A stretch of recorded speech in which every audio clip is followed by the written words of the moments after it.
Hi friends, இப்போ நம்ம ஆரி needle use பண்ணியே எப்படி ஜர்தோசியை இந்த மாதிரி லூப் மாதிரி ஸ்டிச் பண்ணுறதுன்னு பார்க்க போகிறோம். ஸோ இதுக்கு வந்து பார்த்திங்கன்னா நான் ஜர்தோசி ஒரு 1/2 இன்ச்சில் எடுத்துக்கிட்டேன். ஸோ நைலான் த்ரெட் யூஸ் பண்ணி ஸ்டிச் பண்ணுறேன். இப்போ ஜர்தோசி நல்லா கோத்து த்ரெட்டை லாங்காக எடுத்துக்கணும். வெளியே த்ரெட்டு வந்து லூஸாக நிற்கிது பாருங்கள். அதுக்கப்புறமா திரும்ப நான் ஃபேப்ரிக்லேருந்து கீழே இன்சர்ட் பண்ணி த்ரெட்டை எடுத்துட்டு திரும்ப இப்போ பார்த்தீங்கன்னா நீடியில் த்ரெட்டை டைட்டாக பிடிச்சிக்கிட்டு ஃப்ரேம்க்கு அடியிலேருந்து த்ரெட்டை இழுக்கிறேன் கீழே. ஸோ அப்போ தான் வந்துட்டு அந்த ஜர்தோசி ஸ்ப்ரிங் வந்து பார்த்திங்கன்னா அப்படியே சுருங்கி அந்த ரவுண்டாக வந்து நிற்கும். ஓகேங்களா? அதே மாதிரி நீங்கள் ஸ்டார்ட் பண்ணுற இடமும் ரெண்டாவது குத்துற இடமும் வந்து பார்த்திங்கன்னா கொஞ்சம் பக்கத்துலேயே இருக்கணும். நம்ம ஃப்ரெஞ்ச் நாட்டுக்கு எப்படி பக்கத்துலேயே போடுவோமோ அது மாதிரி இங்கே இப்போ நீங்கள் ஸ்டார்ட் பண்ணுற இடமும் எகைன் நீங்கள் அதை வளைச்சி கொண்டு வந்து ஸ்டிச் பண்ணுற இடமும் கொஞ்சம் பக்கத்துலேயே இருக்கணும். சரிங்களா? ஸோ இப்போ பாருங்கள், மேலே த்ரெட்டை எடுத்து லூஸாக விட்டுட்டு அடுத்த லூப்பை எடுத்து டைட் பண்ணுறேன். டைட் பண்ணுறது மெயினாக என்னென்னா நீங்கள் த்ரெட்டை ஹூக்கில் டைட்டாக பிடிச்சிக்கோங்க, ஃப்ரேம்க்கு அடியில் த்ரெட்டை இழுங்க. ஸோ அப்போ வந்துட்டு அந்த ஸ்ப்ரிங் அழகாக வளைஞ்சி வந்து நிற்கும். ஓகேங்களா? இந்த ஸ்டிச் எங்கே நம்ம பண்ணுவோன்னு பார்த்தீங்கன்னா, இந்த நம்ம ஒரு ஒர்க்கை முடிச்சுட்டு எண்ட் நாட் போடும்போதெல்லாம் பாருங்கள் இந்த மாதிரி தான் நம்ம பண்ணுவோம். லாங்காக எடுத்து விட்டுட்டு அதுக்கப்புறமா அடுத்த லூப்பை எடுத்து நாட் போடுவோம் இல்லைங்களா, லாக் போடுறதுக்கு.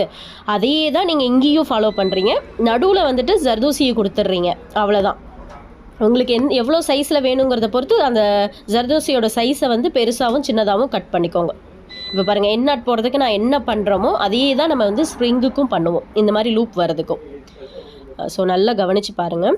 ஸோ நான் ஃபினிஷிங்காக ஃபஸ்ட்டு கிளிப்போட சென்டர்லேருந்து ஒரு பக்கம் ஃபில் பண்ணிவிட்டு அடுத்த பக்கத்துக்கு வரேன். ஒரு சிலர் அப்படியே ஒரு பக்கமாகவே ஃபில் பண்ணி நீட்டாக கொண்டு போயிடுவாங்க. பட் எனக்கு ஃபினிஷிங்காக நான் அந்த மாதிரி பண்ணுறேன். சரிங்களா? இப்போ பாருங்கள், லாங்காக எடுத்துட்டேன்.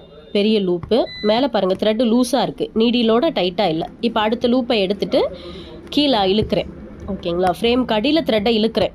ஸோ இங்கே வந்து ரொம்ப கான்சன்ட்ரேஷனாக வந்துட்டு நீங்கள் ஃப்ரேம்க்கு அடியில் த்ரெட்டை இழுக்கிறது தான் இங்கே ஹைலைட்டான பார்ட்டே. ஓகேங்களா? இப்போ பார்த்தீங்களா அந்த லூப் அழகாக வந்துருச்சு. ஸோ இதே மாதிரி தான் நம்ம அடுத்தடுத்து ஸ்டிச் பண்ணணும்.